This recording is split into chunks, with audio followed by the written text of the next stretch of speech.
بسم اللہ الرحمن الرحیم۔ اسے کہتے ہیں اصل استاد۔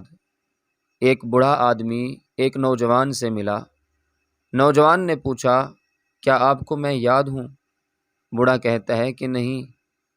پھر نوجوان نے اسے بتایا کہ وہ اس کا طالب علم تھا۔ استاد نے پوچھا، تم کیا کرتے ہو؟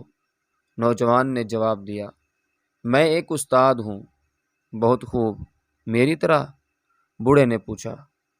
ہاں، در حقیقت میں ایک استاد بن گیا کیونکہ آپ نے مجھے اپنے جیسا بننے کی ترغیب دی تھی، نوجوان نے بتایا۔ بوڑھا متجسس ہوا۔ نوجوان سے پوچھتا ہے کہ اس نے استاد بننے کا فیصلہ کس وقت کیا؟ تو نوجوان نے اسے مندرجہ ذیل کہانی سنائی کہ ایک دن میرا ایک دوست جو ایک طالب علم بھی ہے آپ کا، ایک اچھی نئی گھڑی لے کر آیا اور میں نے فیصلہ کیا کہ مجھے یہ چاہیے۔ میں نے اسے چوری کیا۔ میں نے اس کی جیب سے نکالا۔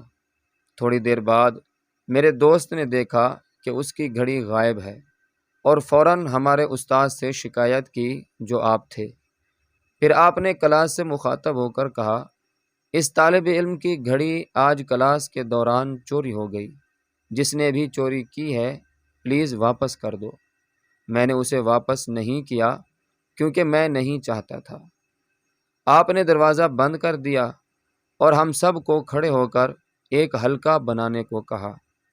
آپ ایک ایک کر کے ہماری جیبیں تلاش کرتے رہے جب تک گھڑی نہ مل گئی، تاہم آپ نے ہمیں اپنی آنکھیں بند کرنے کو کہا کیونکہ آپ صرف اس وقت اس کی گھڑی تلاش کریں گے جب ہم سب آنکھیں بند کر لیں گے۔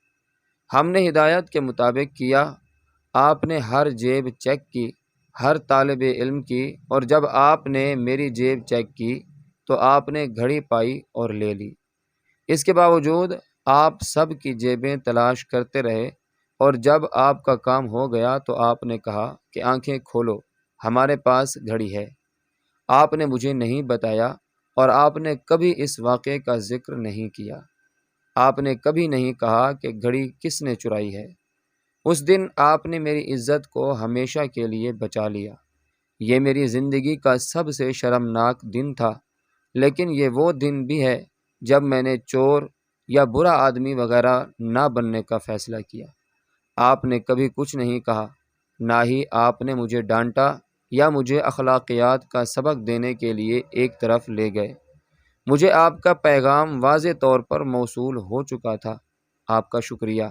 میں سمجھ گیا کہ ایک حقیقی معلم کو کیا کرنے کی ضرورت ہے۔ کیا آپ کو یہ واقعہ یاد ہے پروفیسر؟ بوڑھے پروفیسر نے جواب دیا، ہاں۔ محبت سے ایک بار درود شریف پڑھ لیجئے۔ صلی اللہ تعالی علیہ وآلہ وسلم۔